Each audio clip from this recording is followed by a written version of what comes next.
Okay guys, so gagawin natin today is to mag-unbox tayo ng mga equipment para sa mga amputees, para sa mga kids or adults. So we have this device, Motorica from Russia. It's a prosthesis.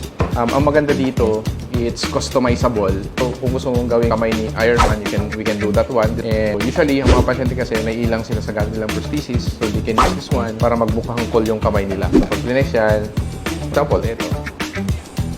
Oh, ha? Yan. So, ito yung for kids to eh. Hindi siya ganun kamahal. Actually, you want to see something cool? Tcharan! Ito yung robotic hand.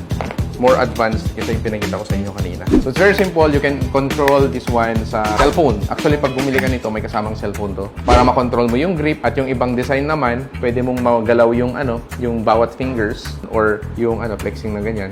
So, we have different design. Depende sa needs ng pasyente. And same thing, pwede mo siyang i-customize kung ano yung gusto mo. Cool thing, technology sa Philippines tayo lang meron nandito to show you how it works. For example, naputulan yung kamay mo.